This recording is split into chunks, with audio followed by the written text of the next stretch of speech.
From courtside of the virtual hardwood, it's the NLSC Podcast. This is episode 490. I am Andrew in our forum, Andrew NLSC on X. Joining me as always, my co-host Derek, DP3 in our forum, and DP3G and DP384 on X. Derek, good to be on here talking basketball gaming with you as always. X is a really weird rebranding, but what else is new?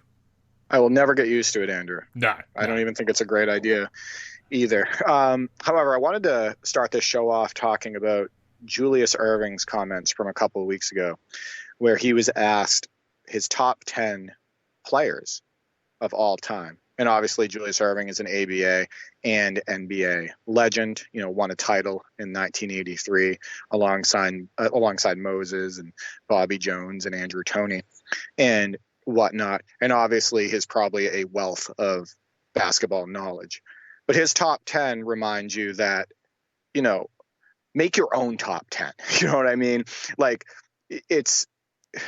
these top 10 lists are often filled with, you know, either bias towards the player's era or the person's era where they grew up watching, et cetera. In the form of former NBA players, it's oftentimes players that they played against on the hardwood, et cetera, or played with. And the reason why I say that is because he includes people like Jerry West and Oscar Robertson, you know, the Big O and whatnot. And I think that you could make a case for them, right?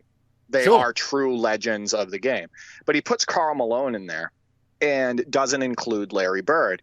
And people know, you know, if you know your basketball history, that Larry Bird and Julius Erving have not always been fond of each other. Not at all. They got into bit of bad blood there, yeah. There's some bad blood there. So is this a true top 10 players of all time for Julius Erving, or is he taking a shot at Larry Bird, right? So, like, I don't think that Julius Erving thinks that Larry Bird was a worse player than Karl Malone, right? I think that it has to do with his feelings towards Bird and the matchups that they had against each other and whatnot. What is your take on these top 10 lists? Would you agree with me that it doesn't matter who says it, an NBA player, you know, a semi-pro player, it doesn't matter if it's somebody, you know, like a talking head in the media, et cetera. It's probably better off to do your own research and, you know, form your own top 10 based on, you know, your, you know, knowledge of the game. Oh, definitely. And you're right, the bias, the agenda, we all have one. Everyone has one. Like you say, the talking heads have one, former players, current players, etc. I think there was an all-time starting five that Karl Malone had to name his all-time starting five and left MJ off there. So, you know. Yeah, and that's obviously Malone being hurt from 1997 and 1998. Oh, for sure. And it doesn't matter who you consider to be the greatest of all time. To leave MJ off the starting five, your all-time starting five, you really need a compelling argument for that one, really, but which he didn't have. It was definitely a bias in that regard. And yeah, the Mount Rushmores, obviously, all-time top 10, all-time starting five, etc. There's going to be that personal bias and preference there. And when I look at an all-time starting five, you know, I've got some constants. Obviously, MJ's going to be there, and Magic's going to be there, and Bird's going to be there. But I might change it up with the other two. I might say Hakeem Olajuwon. I might say Tim Duncan. I might say Bill Russell. So there's a couple that I might change depending on my feelings at the time. The players that I rotate in and out are going to be fairly consistent, don't get me wrong. But yeah, sometimes my answer might change. Right. If it's a legend of the game and it's very obvious that they have a case for the top 10 or, you know, one of the best basketball players of all time and everything, there shouldn't be much pushback against that person, right? Yeah. It's like, okay, so that's your list. This was a great player. Maybe you have reasons that are different than mine that would allow you to put him in the top 10, et cetera. I mean, if you're putting Austin Reeves in the top 10, then I know that you're a fanboy. Yeah. And well, that's right. Are you saying it's like the top 10 or your top 10 favorite, or your all-time starting five is not necessarily your pick for the best five players or at those positions? Maybe it is just your personal five, and you get a few stars plus a personal favorite in there.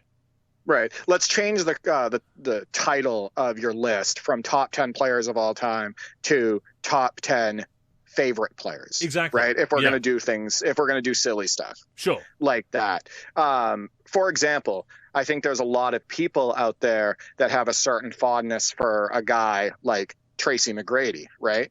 But I don't think there's an argument that puts Tracy McGrady over Michael Jordan from a basketball perspective at all, either via accolades or on-court abilities, etc. But if you want to put T-Mac in your top 10 favorite players list of all time over Michael Jordan, how would I ever argue you? Exactly. Right? Yeah. So change Personal the title for Right, exactly. So for a lot of you people out there who are making top 10 players of all time lists, maybe change the title and say these are my top 10 favorite players or favorite players to watch, etc.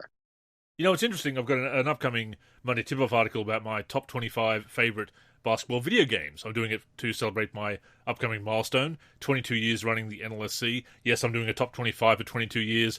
25 just sounds more even, obviously, and it was also hard to leave a few off to have the 22. So yes, I'm extending it to 25. Also a belated celebration because the site, I didn't do anything for the 25th anniversary of the NLSC specifically a couple of years ago, so also belated celebrations for that. And I stressed in the article, and I'll stress it again now, top 25 favorite basketball games. Now, if I was to compile a list of top 25, I'd want to involve you, Derek, and the community, and make it kind of a vote situation where we come to this consensus as either a duo or a wider community, as the case may be. But for my personal top 25, that list, it's going to have some games that I wouldn't include on a top 25 best games, but favorite games, that's a different story. And so it goes with players as well. That is a great example, and it's a great comparison, honestly, to how we led off this episode. There are certain basketball games from the past that are more appealing to me visually, right? They're more of my favorite visually, even though they're not technically better graphics, right? Than like NBA 2K23 or NBA 2K21, etc. So there are certain games that are more visually appealing, and they are, they would top my list on favorite games to look at, but I would never say that overall they're better graphics, right? Sure. So yeah, that's like a great example. Also, Andrew, we are coming up on our 200th episode of the NLSC podcast as a duo. 10 weeks, yeah.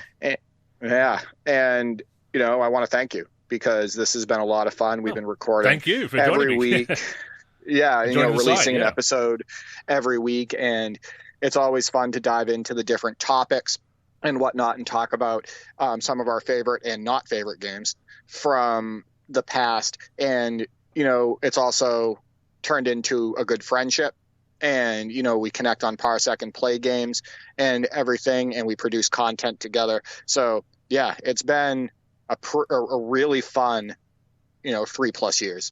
It really has, and of course the podcast is our constant, but we are always uploading other videos to the YouTube channel, both our solo efforts, or you and your brother, and my playing my solo games as I do quite often, but we also collaborate, obviously, and I think we need to get back into some Live 10 fantasy teams. I played a makeshift 2001 Magic vs. Lakers game, which I uploaded to the YouTube channel. That is one of the games on the list. I have a huge list, as you know. We worked that out together, what we could do in Live 10 and so forth. And yeah, I'd love to get back into that. We tackled a bit of that list too, and that was a lot of fun, including my Michael Finley game winner on you. Yeah. That was a game 2002 from Clippers Mavericks. List. Yeah, exactly. I saw your Grant Hill highlight that I put in the top 10 plays of the week. Satisfying. Where he goes behind the back and then he does like a nice pump reverse dunk, which is a super underrated dunk. It reminds me exactly of Dominique Wilkins, right? I picture Dominique Wilkins doing that. Belt dunk. height, yep. Back up and double pump it, yeah. Yeah, exactly. So when I saw that highlight, I was like, yeah, we got to get on this game again. And we got to do another game using the fantasy matchups. So we'll definitely get to that. But what else have you been playing? Well, obviously I've been playing some Live 10 this past week, but I've also been working on a Fantasy Sandbox roster for the PS3 version. We'll upload that to the site when it's done, putting the players on the teams where you can easily find them to assemble them in fantasy teams, to make those retro squads. Want to update some ratings as well. And the best thing about the PS3 rosters, Derek, is that not only can you just easily copy them from the console and put them up on the site and download them and put them on another console, but you can also take that same file and use it with the emulator. So we can put it up there to download, and people can just download that, whether they're going to put it on original hardware or on the emulator. They can use that Fantasy Sandbox roster, as we will, to create some of those retro fantasy matchups. I've noticed, Andrew, that you are doing everything in your power to stick to traditional console gaming, for some of these classics, as opposed to using the emulators. And I do think that's cool. Like, I watch your footage that you show from old live games and whatnot, and then your NBA 2K6 and all of that, and what you're doing is you're like using the Elgato, you're using your recording resources, and recording that footage off of the default hardware. Yeah, and authentic, I do think it adds authenticity, and I think that a lot of the community, even if they don't vocalize it, I think they appreciate it. Yeah, I think it's more fun to be able to do that. And of course, I have the collection at my disposal, so I might as well. For the 16-bit console, for example, for a Super Nintendo, I am going to use the emulator simply for the better visual quality, things like that. My upcoming NBA basketball for Intellivision retrospective for Way Back Wednesday that you connected, and we played that on the PS2 emulator, the Intellivision Lives collection for PlayStation 2. That was much easier to do it that way. You get the better quality than trying to mess around with original Intellivision hardware through a VCR into the Elgato and everything else. And of course, then you can't connect with me and play it in that situation. So, no, I think it is special to play on original hardware. It's great that we have emulation. We ran down a list of emulators last week. I still need to download DuckStation, actually. Didn't get around to doing that this past week, even though I know I need to get onto that because of the better visual quality and other options it provides. But you can go back and listen to last week's show if you want some help with emulation, some advice on emulators and so forth. But yeah, playing on original hardware is definitely special. And you stated that you're also playing some more of your NBA Live 18 Ultimate Team, correct? Oh, of course. Yeah, no, I'm actually playing that one on PS4. I got the PS4 still hooked up as well. Got to do the highlight reel for that one. Got a bunch of highlights I'd like to share. You shared your highlights, obviously, from Ultimate Team. And yeah, that game is holding up pretty well, I have to say. Yeah, I mean, there's so many top 10 highlights when you have a stacked roster from Ultimate Team, right? 90s All like Stars, Andrew, yeah. So Andrew sent me, I think, 6 or 7 different batches of highlights from his 90s All-Star team. Files, yeah, that he uses in NBA Live 18 Ultimate Team, and it's just what you would expect.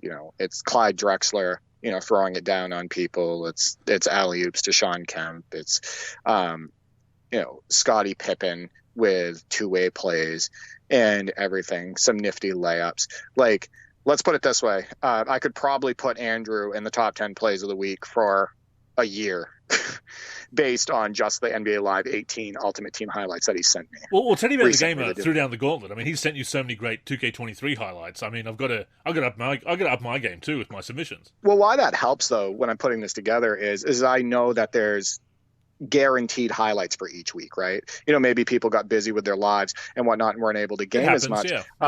And it happens, right? But having that Andrew folder and having that Teddy Bear the Gamer folder and then having the folder with my brothers and I, our highlights and everything, it's guaranteed great highlights that will be part of the top 10.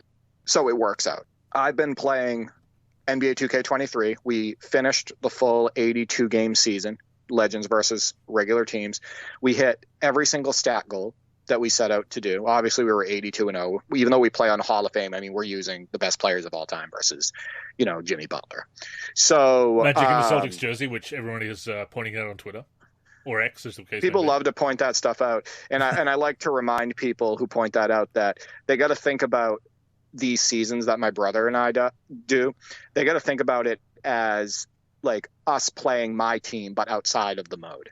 Right? Yeah. Because that's basically what you can do in my team and Ultimate Team is you can put the players on your team that you want, that you love, whether it be legends or like franchise history players, etc.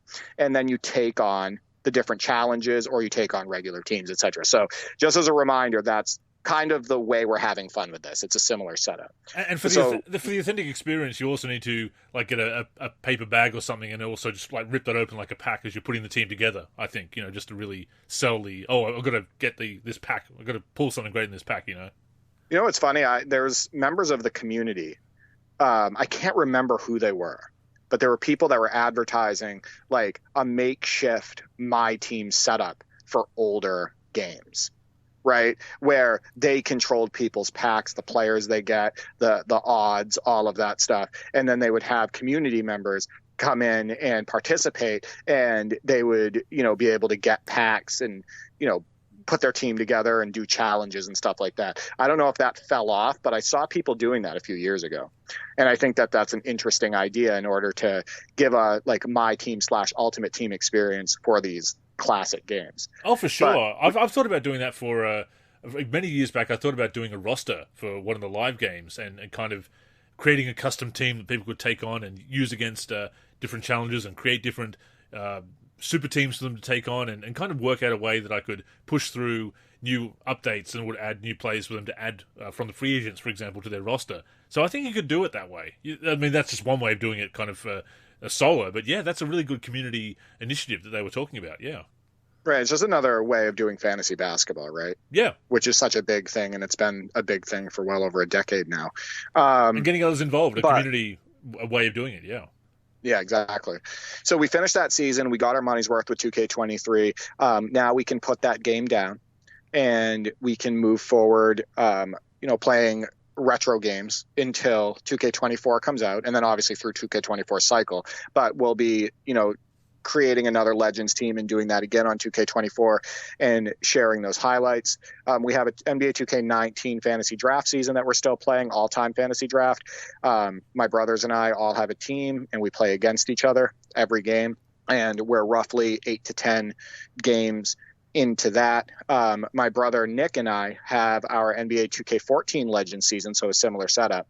We're playing current teams on that, and we just hit the halfway point. So we're 41 games in, 12-minute quarters, etc. Again, stat goals, highlight goals. I shared a highlight recently of Jordan crossing up DeMar DeRozan and then throwing it down on Psycho T, Tyler Hansborough, for when he was with the Raptors. And those highlights are a lot of fun, and you've seen some of those in the top 10.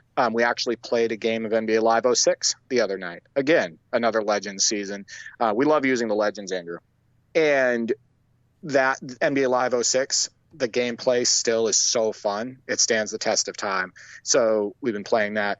And then just some various games we put on from every now and then. But right now, all of those are the mainstays. Fantastic rotation, and I've been doing a similar thing, getting Live 10 in there, 2K14 with my career, obviously, grabbing a random game here or there, bit of Live 09 recently as well. And we did actually have a question about that fantasy team's roster, whether it's going to be publicly available or not. My 2K19 one? Yeah. Oh, it will be. We're just finishing up portraits. Fantastic. So the roster and doing some final edits. The roster itself has all the players in it that we want, basically. So all the players are in there. Most of the players are edited and ready to go. All the artwork that we want in there for all the teams related to jerseys and courts, all of that stuff, that is also in there. We have portraits for every single player, all the way down to about 81 overall. So hundreds of players.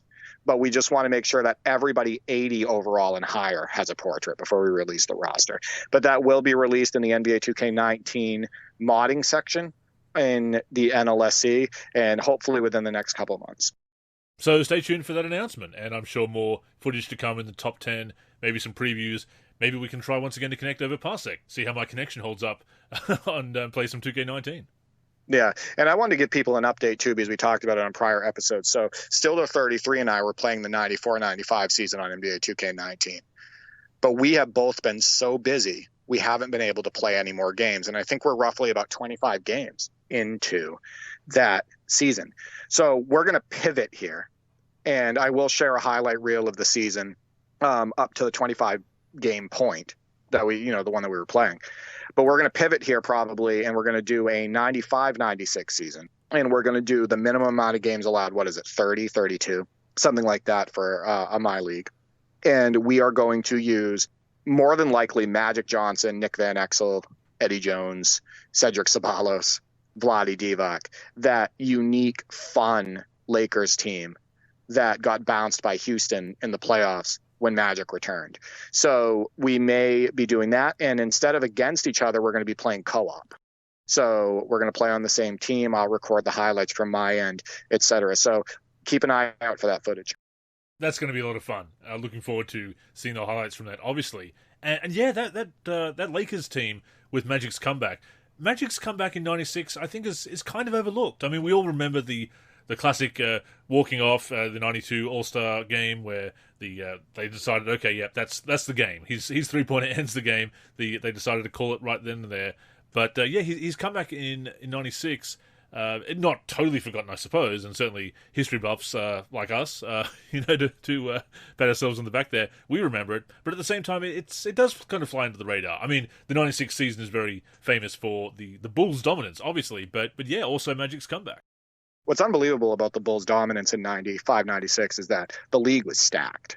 There's so many good teams and so many good players in that season, and the Bulls were still able to dominate that way. And that just shows you how good Jordan was and how determined Jordan was as well, upon that, what he would even call probably a failure in the 94-95 season when he came back, played 17 games, and they got beat by Orlando in the playoffs.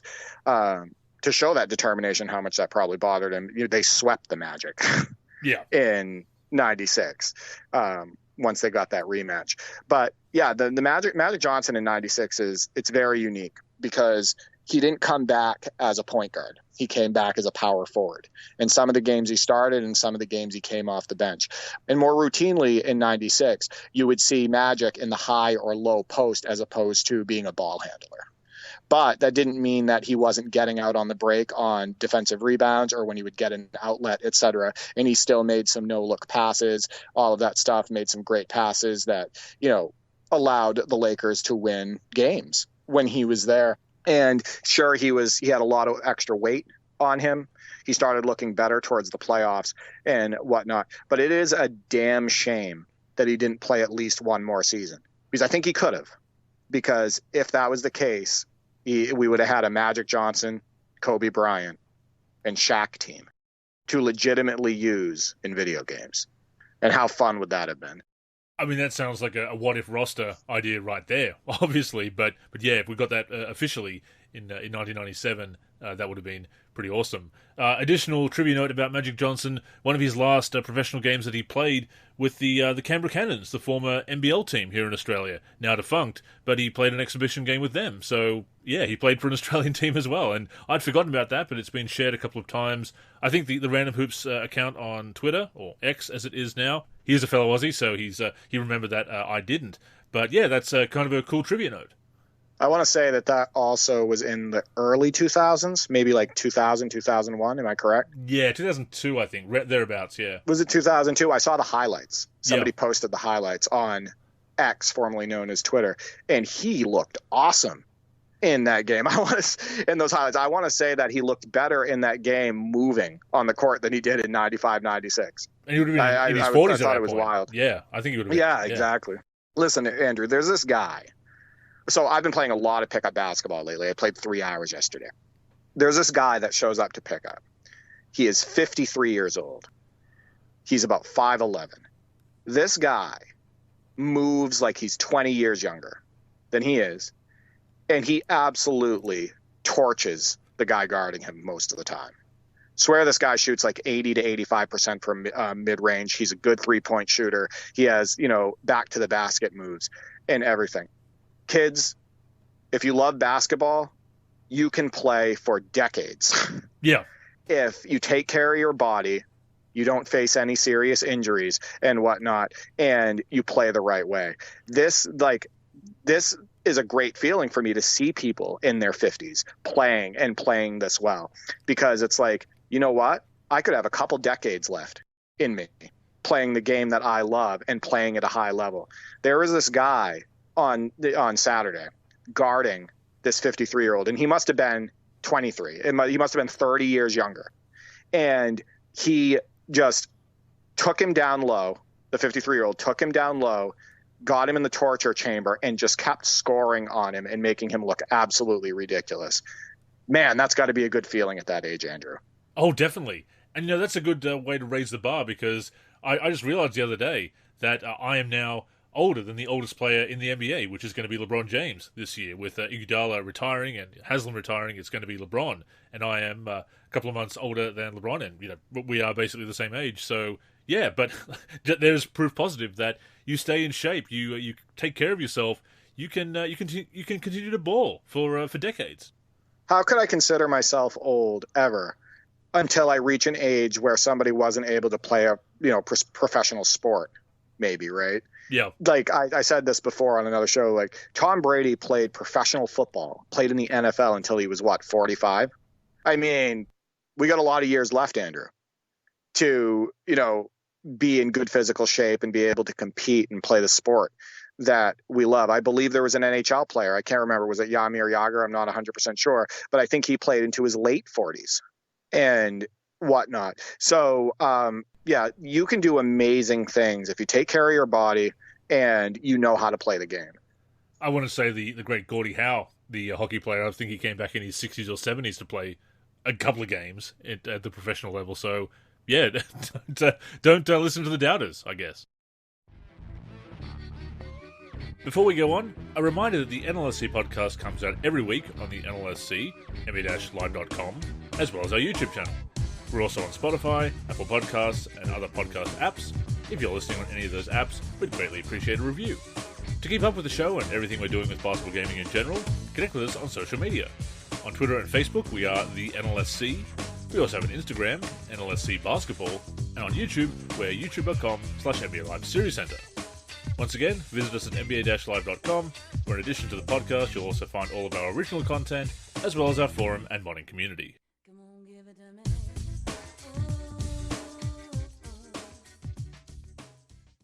So, Andrew, on to our main topic. You've seen the discourse recently with the basketball video game community, correct? Sadly, yes.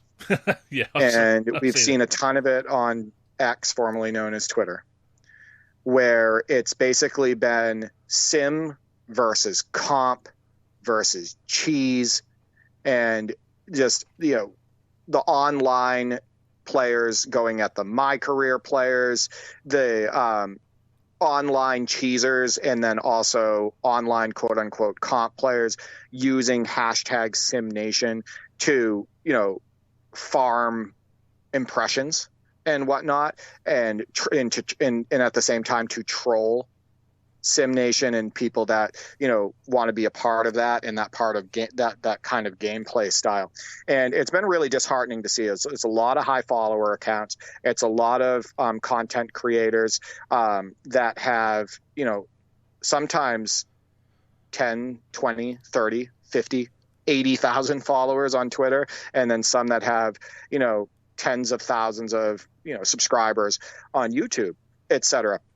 And you got people taking shots at Chris Smoove, who's a legend in the content creation space, and he's an OG. And without his online content and without the stuff that he used to produce back then, most of these content creators wouldn't get even close to the following, right? He's been a staple. He's done it the right Blaze the way, trail, absolutely. all of that stuff. Right, exactly. And he doesn't get enough thanks, honestly, for that, and enough credit. But what I asked the community is, what are your thoughts on the sim versus comp versus cheese BS that's happening right now? And basically, how did we get here? So I'd like to kick this off, Andrew, and state that in relation to the how did we get here piece, it's the game design that 100%, allows this. 100%, yeah. This is not, the people that do cheese the game and the way they play online, they wouldn't be able to do that if the game wasn't designed for that style, right? For that purpose. And it wasn't filled with all the artificial boosts and the metagaming and the ball warping, dribbling from hand to hand, and the offense being a lot faster than the defense, and then the lack of foot planting, all of that stuff. I don't like the attitude of a lot of the people who do cheese the game and who try to say that side-to-side strategy is skillful, all of that, and that, it's more skillful than SimNation or simulation basketball play. etc. I don't like a lot of those attitudes. They're crummy. You've seen it. But at the same time, these conversations wouldn't be happening if the game was designed more realistically and forced players to play more of a brand of real basketball. So almost 100% of the blame of all of this discourse that's happening right now falls on the devs in suits, right? Who made the game this way to allow this style of play. And then also the way, like you said, lack of matchmaking, the way the online scene works, how toxic it's gotten, that also can't 100% be put on the gamers as well, because the way that platform was created, the way that platform was pushed, the mechanics around it, again, is a game design, right? So my opinion on that's like on the why, how we got here, why we're here. Now, I think people should be able to play the way that they want, not be crapped on for it, as long as it's not deteriorating other people's experiences, right? For sure. And I think you're in the same boat there. But I wanted to throw it over to you. What are your thoughts on the question? I've said it before. You get the audience that you cultivate. And 2K, through the design, as you said, of the game, has cultivated this atmosphere, this audience, this audience of gamers that are more concerned about the competitive scene, about having it like every other online game rather than a simulation of basketball. So to the point where the old crowd are being gatekept out of a game that they helped make so successful. And I go back to a Reddit thread that was posted for 2K18. We've talked before about how 2K18 was such a turning point for the series.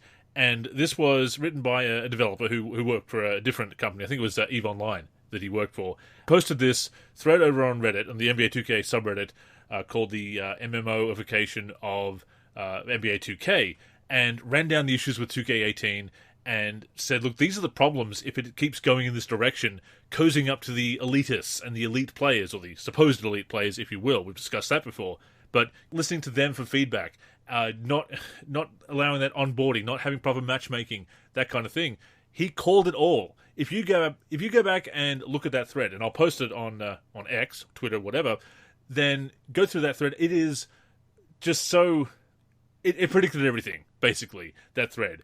And it right down to the attitude from the community, cozying up to the elitists, obviously, and it's turned into a zero-sum game, zero-sum thinking, as I wrote an article about that a while back, that people want their game at the expense of other people. You could design the online scene in a way that caters to both the elite players, the newbies as well, the intermediate players, with all the proper matchmaking, different matchmaking settings for people who want to play against AI players, if they want to have the minimum 3 users like they had in 2K17 and 18, if they want to have all 5 users enforced, they want it to be the home version of the 2K League, etc. You can absolutely do that, but people want their version of the game at the expense of other people. Even if there is a solution that caters to everybody, nobody is missing out. You can't point and laugh and say, we got our way and you didn't. And that is such a toxic attitude. And I know toxic and toxicity is an overused words in the online discourse these days, but there's no other way to put it. It's a disgusting zero-sum thinking that just feeds into elitism and gatekeeping, and the design of the game and catering to that attitude and fostering those attitudes has led to this point. So yeah, the design of the game is one of the main factors of getting us to this point. So I absolutely agree. So what they have done, in my opinion, is they've made it so somebody could have little to no basketball knowledge at all. They could not watch the sport. They cannot play the sport. They don't even really have to like basketball. And they can jump online and flick the joystick from left to right and go side to side and blow out people who know and love basketball. And that's where a lot of the frustration comes, I think, from quote unquote Sim Nation and, people who want a more realistic experience. is because the mechanics of the game, with all the ball warping, with all the sliding, with all the, the way shooting works, the way you don't have to go into the post, you don't have to go into the high post, you don't have to use your body correct, all of that stuff, like staples to basketball, right? You don't have to make the right pass, all of that stuff. Like the way the mechanics work, and again, once again, like all the artificial boosts, etc.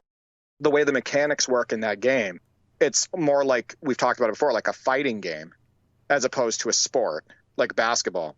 And anybody can cheese the game and be good at it. And they could only know one or two moves and they could be good or great at it.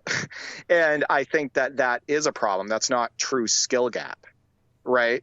And the game should be catered to what it's called. It's called a sim basketball game. And the simulation elements aren't there.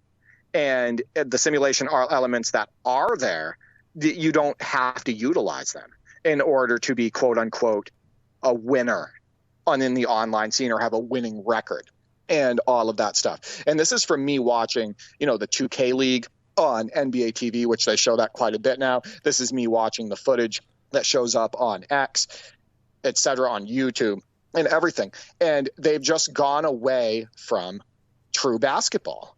And that started, in my opinion, and we talked about this before, with 2K18, with that new motion system, with all the issues that it brought to the gameplay and the unrealism and the problems and the frustrations and everything. And it was the worst game that they could have ever started the esports stuff with.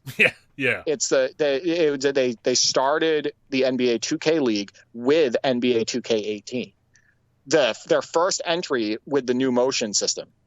And it looked terrible that year, in my opinion, and I think it looks terrible now. I don't think it looks much better at all. But, the thing with Sim Nation, I want to bring this up.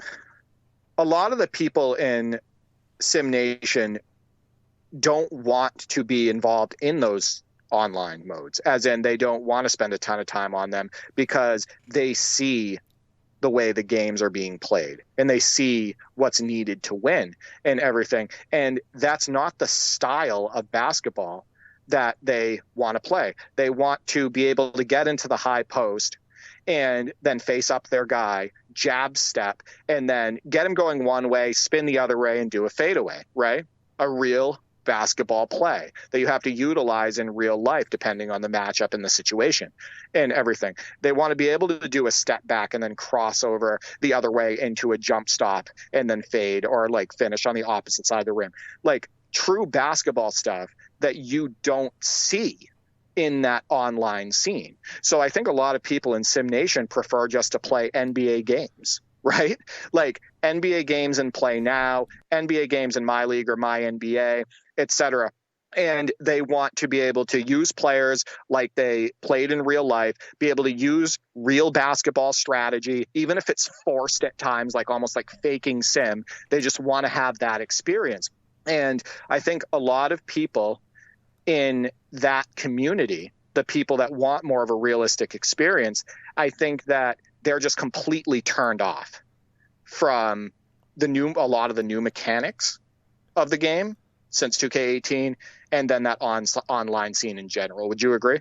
I would, absolutely. And genre matters. I mean, obviously you can borrow some ideas that can transcend genre and so forth. Imagine if you went to the first-person shooter community, and said, we need some more hand-to-hand combat in this game. This needs to be more like Mortal Kombat and Street Fighter. We need to make it more like a fighting game. And why? That's not the genre. This is about firearms. Those there is hand-to-hand combat in those games, obviously, to a certain extent, but not to the same way that a fighting game works. Trying to mix genres like that, and that's not even getting into bringing in the open world into my career and bringing in quests and things like that and trying to get into that MMO RPG space as well. And of course, without that matchmaking, you are just throwing everyone in there together. The so-called elite players are facing much weaker competition, randoms in the rec. You've just got full squads going in there and feasting on randoms. I don't know how you can thump your chest and call yourself an elite squad if you're just beating up on random players like that and not playing in the team pro-am space, although the way that they've designed the lack of matchmaking and everything, it's pushed squads to the rec. So again, it comes down to the design of the game once again. So, well, and a lot of times, Andrew, it's not even that they're elite gamers either or elite squads. It's just they have more artificial boosts than you. they know how to game the game. Yeah, absolutely. They know how to game the game, and they have the artificial boost. It's not even technically. It's like having a power up in a fighting game. Sure. Right? Yeah. Like, that's the way I look at it. Like, oh, I got the bully badge. So I can make the exact same move as you, but I don't have the bully badge. But because you have a bully badge, you can push me out of the way and score. But that's not you being more skillful or doing a different move than I did. It's you having an artificial boost that allows you to overpower me. The triggers a can scenario in an animation, yeah, absolutely. But the competitive nature of the, they call it the online competitive scene, but there's no competitive spirit because you've got these teams happily beating up on weaker competition. It's like an NBA team going and playing an after-school league, a junior league, and beating them 200-5, or 200-0. Congratulations, you've it's not been a fair game by any stretch of the imagination.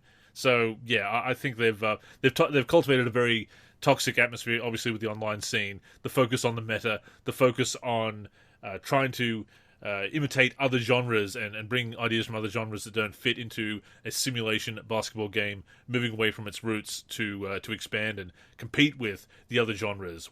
Because there's no competition in the basketball gaming space, you're competing with other genres and taking ideas that are a poor fit.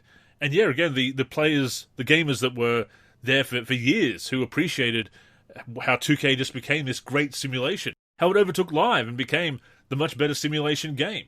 Then they've been pushed out. They've been given the cold shoulder because it's all about the competitive scene now. It's all about online. Yeah, I also want to point out before we throw it over to the community's responses, I don't look at the style of even people who are winning like 90% of their games online or something like that.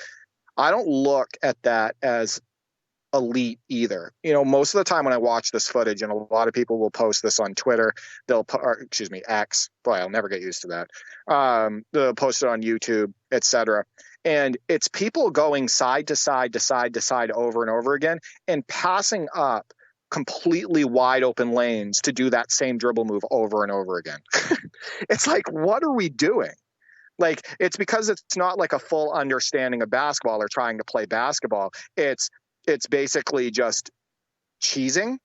I'm not exactly sure how to describe it, but I can't even tell you how many times I've seen like a completely wide open lane or wide open layup, or a teammate being completely wide open about 10 feet away from the basket, and none of that is utilized at all, and it just ends up being a ridiculous dribble spam, and these people end up winning that way.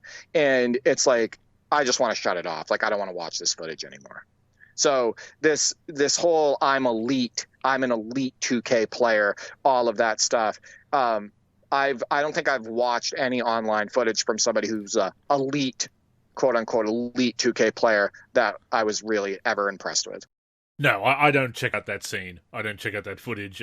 The clips you've shared with me have also failed to impress me as well. I'm far more impressed by somebody who is playing the game more realistically and having a blast doing it that way, making great highlights, obviously, rather than just spamming a guaranteed move over and over again. And that's the thing. People say, oh, you just need to get good. That's my favorite saying, as our listeners know. But it's not about that, because these tactics are things that can be mastered. But it's more about, are they fun? Are they actually skillful? You can master these mechanics. This is like shot aiming in 2K21. People said, oh, you just need to get good, obviously. You need to be able to learn how to shoot. But that wasn't the only concern. The other concern was how cheesy it was, how much it could be exploited. So it wasn't just people failing to use it correctly. It was people saying, hey, this is not a good system, because we can just, once we know what we're doing, we can make a turnaround 40-foot jump shot time and time again. And that's not sim, obviously, and that's not very fun. And it's not great for a competitive atmosphere either. Sorry, but going side to side 7 times, doing the exact same thing 7 times, and then doing a straight line drive is not skill. No.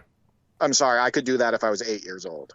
I could just flick the joystick back and forth and then just speed to the hoop and get a completely wide open dunk. That's another thing you'll notice on the clips that I've shared. There's never any interior defense. right?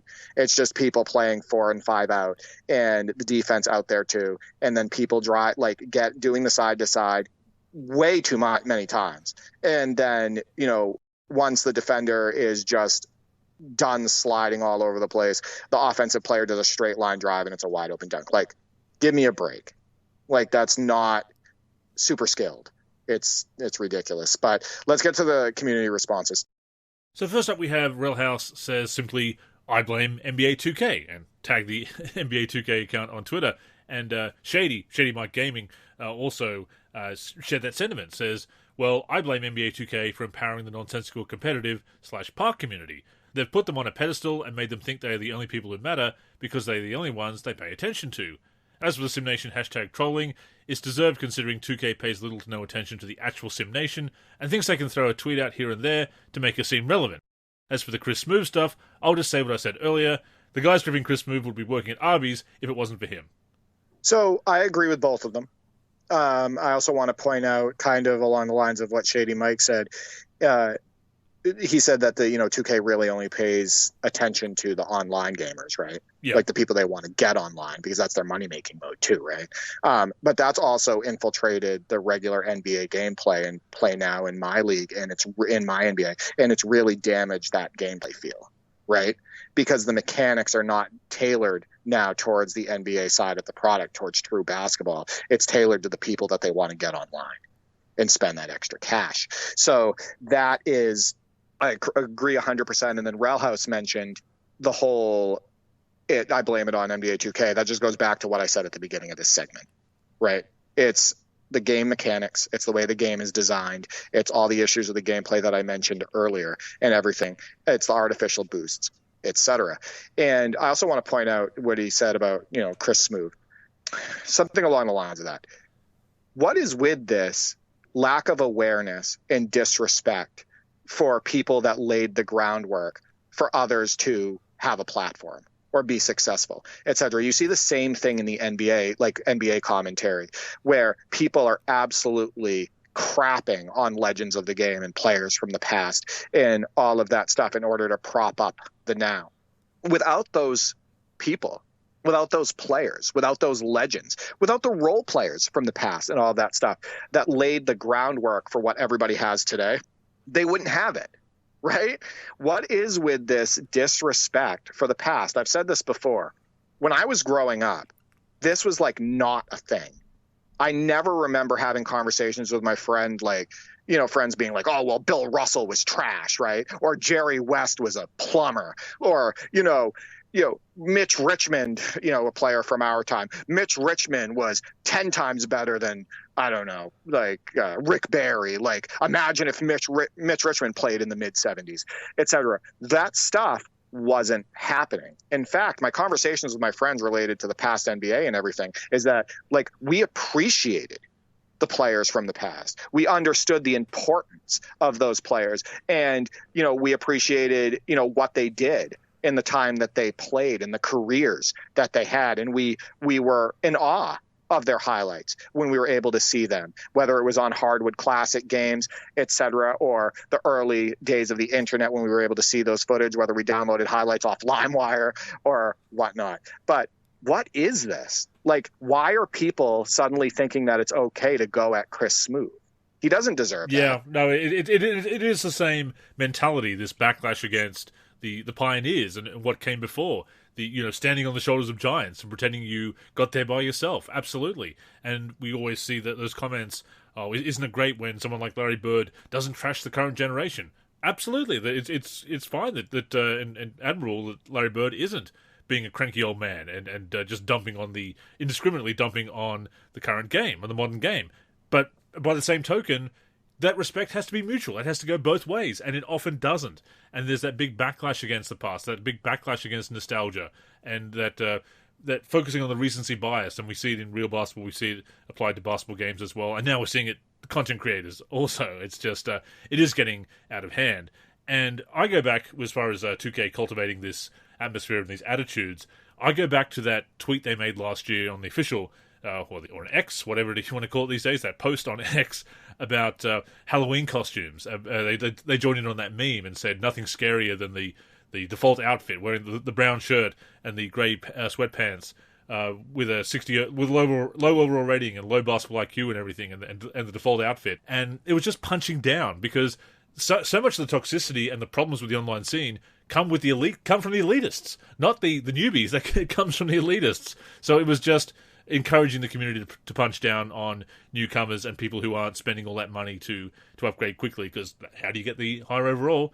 You need a lot of VC to do that. So yeah, it comes from 2K, both the design of the game and the attitudes they're putting out there. Right now we've got Ronnie 2K arguing with Jamal Murray, an actual NBA player, and like being pretty disrespectful. It just sums up the whole attitude. Have you seen Ronnie play basketball? Jamal Murray would beat him 1,000,000-0. Oh, I uploaded the clips to my personal YouTube channel. It's got thousands of views. I would demolish Ronnie 2K on a basketball court. I'm sorry. He is so low skilled. It's not even funny. I think it is very disrespectful what he does. And Andrew, you mentioned the default outfit, in the online scene and stuff, and how they took jabs at that. A tale as old as time is the way a lot of these companies make money, is making somebody singled out. Oh, for sure. To feel like they're left, to make somebody feel like they are left out, to make someone feel like they're not accepted. But in order to get accepted, you need to wear this, you need to do that, all of that stuff. And I know it sounds like we're railing on 2K right now, but 2K isn't the only company that does this either. There's other, spaces in gaming where this stuff is happening as well. In relation to, I've said it before. Yep. EA does it. Our RPGs, MMORPGs, being able to get certain armor, certain weapons. You're in an online world. You don't want to look like a newbie or anything like that, or insignificant and everything. So it's a tale really as old as time, and it's been played out forever. But we do have a few more responses. So yeah, next up we've got King J Mace, and Mace says, "We got here because people want certain animations patched so we can enjoy Park again. The dribblers are just saying Sim guys aren't any good, and that Sim Nation is trash and old heads. Sim Nation wants dribble guys to play real ball," and says, "I just want new blacktop courts." And you know what, Mace? I've been playing some NBA 2K6 recently, obviously, and Street Mode in NBA 2K6 has some fantastic street courts, including Rucker Park, and that might be the pinnacle of blacktop when it had all of those different courts, Derek. That was really fun to discover. So Mace, friend of the show, is 100% right in his take, and I want to make a point. The strongest piece of what he said was he said that people that want a realistic basketball experience want the game patched. They want it changed. They want sim basketball to be at the forefront of the devs and the suits' minds, etc. And the discourse, a lot of it comes from them saying, hey, these are valid critiques of a sim basketball game. This is what we want the game to play like, because it's more of a representation of sim basketball. NBA 2K is released as a sim basketball simulation every year. That's what it's titled as. That's what it's marketed as. And then the people who like to cheese the game, who like to play unrealistic basketball and win that way, are pushing back. And the middle ground here, I think, is, make your game more realistic, less dependent on artificial boosts, and put basketball, and some real basketball strategy back into the title. That way you can get more of both crowds, right? You can get more of that casual crowd, or the crowd that doesn't know that much about basketball, or the crowd that, mostly wants to play like one type of play style in order to win. And then also get people, from the simulation side more into the online scene and enjoying the game. And then if you make those gameplay fixes and whatnot, that dovetails into the other modes like My NBA, on the PS4 gen, My League. It changes the gameplay in a positive way for my team, right? So, yeah, I love that he made that point. And, of course, we know that Mace loves defense, obviously. He's from Jersey, as he reminds us in these streams. And as I've said before, definitely check out the ESL streams, because there is some great virtual basketball being played there. That is some great competitive basketball, Derek. we from jurors, we play defense. I've heard it many times, and I trust him. I trust King J Mace. I trust him that in real life that he made defense a priority. And next up we have Leo, Real Kiwi Mumba, Valor in the forum, member of NLSC Thrillho, of course, says, the emergence of streaming, esports, people wanting clout in the online scene. The whole thing is just a bunch of immature people who think they are superior and want to be seen as the elites. The mocking started from the online crowd, and the sim crowd are fighting back. End of the day, it's just really silly stuff. It's a video game. People should just learn to enjoy playing a game rather than caring about how others may want to enjoy it. And yeah, that comes back to the zero-sum thinking that I was that I mentioned before, wanting to enjoy the game at the expense of others. Yeah, the height of internet, the height of access, etc., the height of content creation has not helped NBA 2K at all, to his point. And what's done is turned into a good portion of 2K online players playing that type of style, and doing so also a lot of times in order to try to get clout, in order to try to make a name for themselves, etc. And they're not really caring about how they play, right? And the look of the way they play, or if they're using true skill or anything like that. It's whatever they can possibly do to copycat that style. So it's really interesting. I think that we are at a point of no return. Almost. This has been going on now since 2K18, and I'm not seeing a change coming to this online scene in the way the games are made anytime soon. That's just my opinion. Well, we're seeing 2K make these deals with companies that support esports and tournaments and so forth. And on paper, that's a nice idea to expand that to something that people can have that community-oriented experience with multiplayer gaming. But in reality, it is just adding to this toxicity, the focus on the online competitive scene, moving away from sim basketball, obviously. And of course, the loudest voices always have the worst takes. And are you familiar with the term one guide as it refers to the Twitch community? No, I'm not. I stay away from Twitch. I do too, but I did see this come up on the timeline, and it also applies to, I think, other content creation. But basically, being one guide in Twitch parlance is when you're streaming the game and there's just one person, one guy in the chat being a jerk, and rather than focusing on all the positive comments, they single out that one jerk and focus on the negative feedback. And obviously this happens with articles, with YouTube videos, with podcasts, whatever, or even on Twitter, on X, or any other social media platform, focusing on that one negative opinion or that one bad take. And I've tried to keep that in mind because, you know me, Derek, I see a bad tweet or a bad post on X or wherever, and that immediately gets me thinking about coming on the podcast and talking about it, writing an article, doing a video essay, whatever. And I'm trying to not get one guide, basically, by the one fool making a foolish comment, if you will. Yeah, unfortunately, there's a lot of people making those foolish comments now. Well, that's the thing, yeah. When it starts to build up, yeah.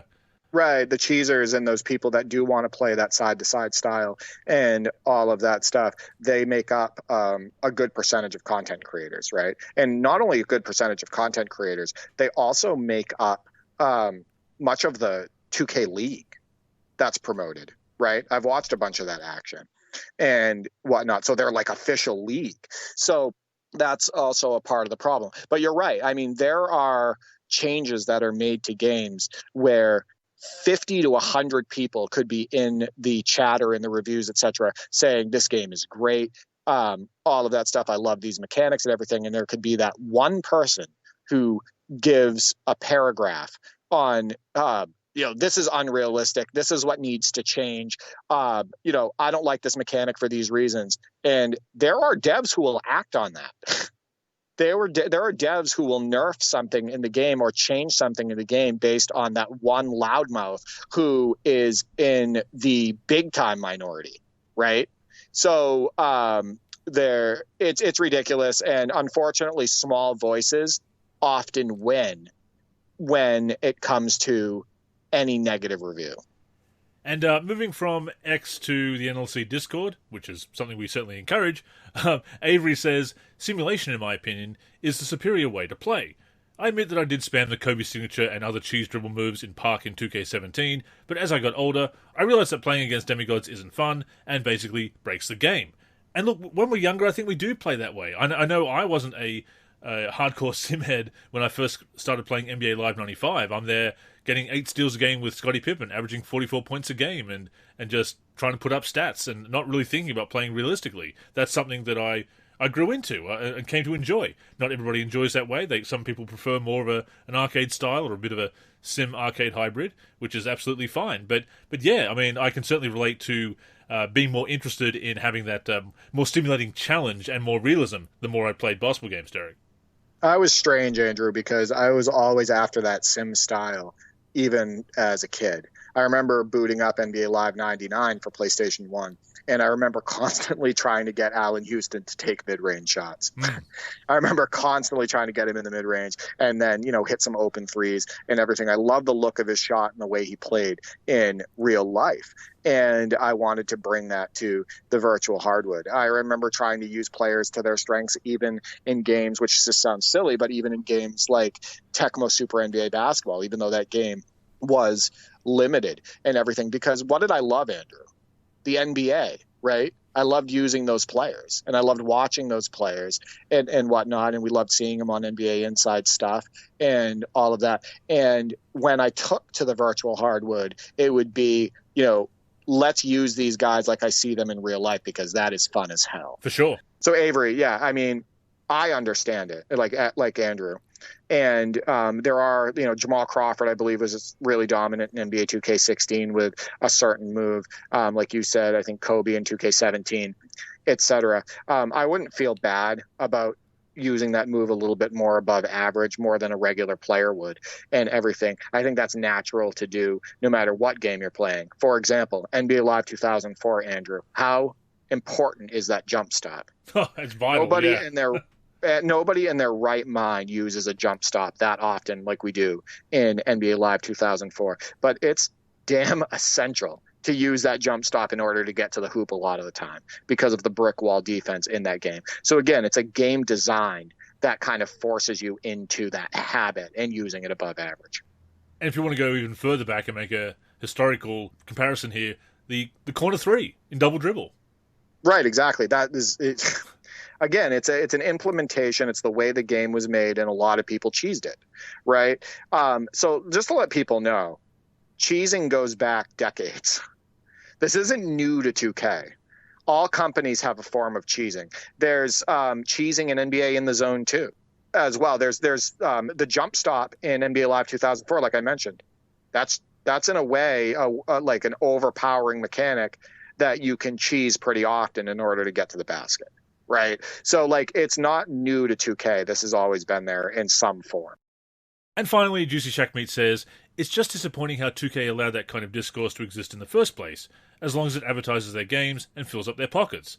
Exploits existed even in their earlier titles, but the discourse never went to how good or bad a player was when using them. I don't know if it's a 2K community thing, or just a general direction that social media is heading. Overall, it's just a disappointment for me. And, yeah, I mean, that discourse is very much a social media thing in general, debating in gotchas and other ad hominems and so forth, and again, that zero-sum thinking of trying to win a performative debate and make the other side feel bad about having enjoying something a different way, if you will, and an entertainment product that's not serious at the end of the day. It's not that deep, bro, or whatever, to coin a phrase that the young ones love, Derek. I've never felt so old as I have saying that. But, yeah, it's disappointing, obviously, that the discourse has gone that way. And yeah, it goes back to what we just said, that there were exploits in earlier titles, and it didn't come down to picking on somebody for using them, or picking on them for the difficulty level, or the camera angle. It's just ridiculous. Bottom line, Andrew, oftentimes people suck. Yeah. And at the height of internet and the height of social media, the height of people not having to face, human beings face to face and everything, oftentimes people suck more. There's a lot of keyboard warriors out there. There's a lot of people who hide behind their text, being able texting somebody or, putting it in the chat online, all of that stuff, or commenting on X, or commenting on a YouTube video. And these people have been made to feel empowered in this way. They've been made to feel tough. And 99.9% of the stuff that these guys say, they would never say to somebody face to face, because they wouldn't have the guts to do it. Right? So again, a lot of times people suck, but people suck even more today because of being able to hide behind their phone and feel empowered doing so, and be able to hide behind their keyboard and all of that stuff. So I completely agree with him. It is very unfortunate. And we just want our basketball games to be great, and we want everybody to have fun, and we want it to be a great basketball gaming community. I am hopeful that NBA 2K24 makes some improvements gameplay-wise. I really do hope that the online scene does become less toxic. I really hope this Sim Nation slash, comp scene slash teaser scene, I hope that this stuff dies down, gets better, and people are more accepting of one another. But we'll see what happens. Absolutely, I echo those sentiments 100%. But that being said, Derek, we know that people are going to quote tweet each other, quote tweet us, quote tweet you, and then insult you and block you. So that's insane. So to wrap up this show, Andrew, I made a tweet showing off an NBA hoops highlight from PS2. So it's me using Kobe Bryant. And you know what the spider is, obviously. You played basketball. And he does the spider dribble, and then he does a spin move off of his defender and goes in and throws it down and catches fire. This is an arcade game, straight up. It is arcade, fast-paced action. It's silly. It's unrealistic and everything. And all I did was say, NBA hoops, PS2. Kobe Bryant does the spider, does a spin move, spins off his defender and throws it down. And that tweet got quote tweeted, and the person gave a response of something along the lines of, and he tags Mike Wong. And he goes, see, this is what basketball gamers, this is what they really want and everything. They don't want sim basketball. It's like, all I did was show a highlight from a past game. I was celebrating a play that happened in a past arcade game, and I had nothing to do with sim versus comp versus cheese versus arcade, all of that stuff. But that's how toxic the scene has got, right? And then there was another tweet that I sent, and now they call them posts, because it's X.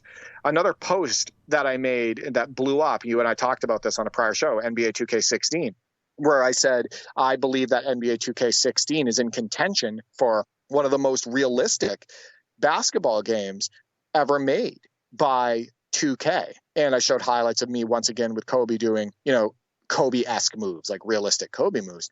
And that also got tweeted by a couple people saying along the lines of, see this, of course people like you, because this game, they called it more canned, which is hilarious. But of course people like you would say that NBA 2K16 is, one of the best sim games of all time, because the game is, more canned, and it's actually more skilled for us to play online today and do the side to side dribbling and all that. It's like, all I did was post a highlights of Kobe Bryant on NBA 2K16 and asked a question, right? And I got attacked by multiple people reposting it. And it's like, you guys are ridiculous. Like, has it really gotten this far that I can't even post, an NBA hoops highlight or an NBA 2K16 highlight without people doing the whole sim versus comp versus cheese stuff? It's ridiculous. Without it becoming a performative debate once again. Absolutely. And of course, right. It's ridiculous. And of course, you did commit the ultimate sin of playing on broadcast cam. How could I? How dare I play on a view that we've viewed the basketball pretty much our entire life on our televisions? How dare I? What a monster! What a monster! Yes. But we can but dream that the discourse will get better. Certainly, we want to set the best example we can, and I'm very grateful for the community that we've been cultivating for over 20 years at the NLSC, Derek, and of course on our YouTube channel as well. and the listeners of the podcast, we may disagree here and there, but the disagreements are always very civil, and it's a good conversation, and we really do appreciate you. We appreciate that, the way you appreciate our content and interact with us, and we always want to encourage that a non-toxic version of of that discourse. And thank you to the community for your detailed responses to this mailbag question. You didn't just go into it saying, well, this is trash or that sucks and all of that stuff. You expanded, to the Juicy Shack Meats, what a hell of a name, Avery's, Shady Mike Gaming, Leo, etc. Thank you, because that's what we need. We need real conversation behind these issues and everything, and we need to talk about potential solutions. So that's good stuff. I agree, but not enough fire Ronnie 2K tweets. Right. I will play Ronnie 2K in a game of one-on-one. We can stream it or whatever. And how about this? If I beat him, I get his job. Yeah, that'll be quite a sight to see. With that being said, that has brought us to the end of this week's show. As always, we thank you for tuning in and invite you to join us again next week, either on the NLSC, m-live.com, our YouTube channel, or your podcast app of choice. In the meantime, please connect with us on social media, toxic though it may be at some times. That's where you can get in touch with us and, of course, stay up to date with all of our content. So, Derek, go ahead and plug the handles. You can reach me on X, formerly known as Twitter, at D for3G and at D for384. I am also on YouTube, D for3, and on the NLSC, D for3. I am Andrew in the forum and Andrew NLSC on X. The NLSC is on X and Facebook at the NLSC. We're also NLSC Basketball on Instagram and Threads. We're on YouTube at youtube.com/NBA Series Center. And of course, keep it locked to the NLSC itself, nb-live.com, for everything we do for basketball video games. So, thank you once again for tuning in, and until next time, I'm Andrew. And I'm Derek. Go get buckets, everyone.